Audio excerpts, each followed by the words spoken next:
We're at Stephan Pyles' new restaurant, Flora Street Café. And Stephan, it is great to be here. What a beautiful, beautiful restaurant you have. Thanks, Dean. So what are we going to do today? All right, we're going to do something really fun. We call it the Lobster Tamale Pie. I think you had it before. Yes. So we're going to show the whole process. Good. We're going to put the tamale pie together. I love it. Yeah. I love it. Good. Let's get started. Let's do it. So the inspiration was a dish that I did at my first restaurant called tamale tart. We do a little tamale masa on the bottom that we've of course made from fresh nixtamal, lightened with a little cream. That's on the bottom. It's like a parfait. The next layer is a custard made from corn, and then on top of that we have the lobster that's poached in a little bit of butter, a little paddlefish caviar, tortillas that have been fried and crumbled, and then we top that with an isomalt glass dusted with ancho. And then on top of that we put more caviar, a little pickled corn, preserved lemon gel, and some black garlic and tamarind paste, and some herbs. So Stephan, I still don't know how to pronounce this yet, but you're going to tell me, so. Well, it's called nixtamal, and nixtamal is what we make fresh tortillas and eventually tamales out of. We're going to use yellow corn today. So you see it's just really dried corn kernels.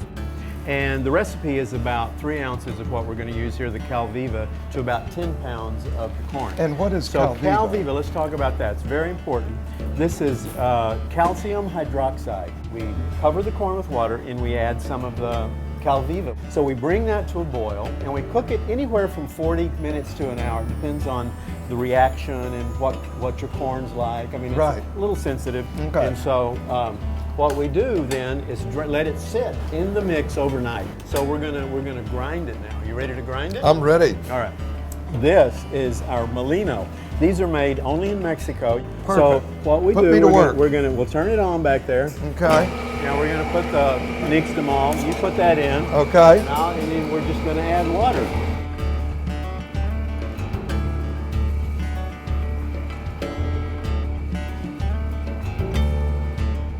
So this is basically it. That's your nixtamal. That's your masa. So Stephan, the masa's done. So now where would there that? it is. There's our nixtamal, right? Yeah. We're going to put that in the bottom, but we're going to make it a little lighter and add some different textures and flavors to it. Perfect. You ready to do that? I'm ready. Okay. So Stephan, that's a couple of cups of cream, and we're going to lighten our masa. So we're actually going to kind of steam it, and then we're going to add some spice to that too. So you see it's thickening up now. So it's like a mousse almost. Yeah, it's like a mousse. And then I'm going to go ahead and blend in my spices. So I've got a couple of kinds of chilies here, Dean. I've got ancho, and you could put a little pasilla or even chipotle. Perfect. Okay, Dean, that's good now. That's a good texture. And then we're going to That's what you want. That's what we want, moussey. Perfect. Right? All right, this is our masa, Dean. Now what I will do here is just make a little ball of it and put right in the bottom of the cup. And then we've got a little corn custard that we've made. We've taken corn and just ground it down. We're going to put that right on top. That looks good already, Stephan. And then we're just going to wrap it up and put it in the steamer. And then, voila, that one's still warm. Yeah.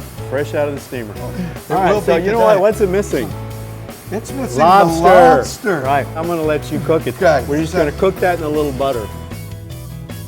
Is that about good right there? Yeah, that looks great. Perfect. All right, Dean. So, Stephan, how did I do? You did very well. So doesn't that look good? So you just put that right on top of the custard. Now it needs a lid or something, doesn't it? I think it does. Look, okay, this is isomalt. You know, isomalt is like a sugar substitute. So we're just going to make discs of it like this. You just do like that. And it's going to bake for about 10 minutes at 350. So that's all we do. And then voila, we have one here. Very All right, we're just going to add a little bit of ancho chili powder. Now, we're going to put a little bit of garnish in here. So here's what I've got. Let's see, I got a little bit of pickled corn. And this is corn masa, the tortilla we made and fried. So we're going to put that in for crunch.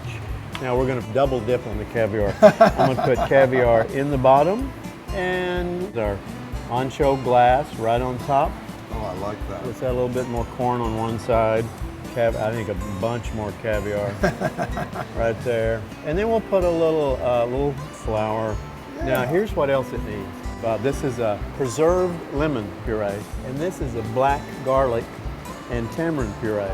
That That's looks it. great. Voila, tamale pie, just like any other tamale pie you've ever had. Stephen, that is beautiful.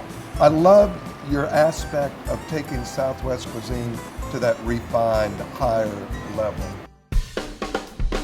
Stephen, Right? I'm do I get hungry. the yeah, do I crack get the it. first yeah, crack crack? it. There you go. Oh, I love that. Every layer.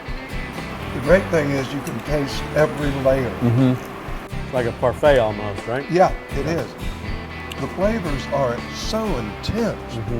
Thank you so much. Thank you, Dean. Thanks again. 34 years Yep. have been a real charm being in the same city. Thank you, buddy. Appreciate it. Appreciate it. Love the dish. Good. Come back more often. I will.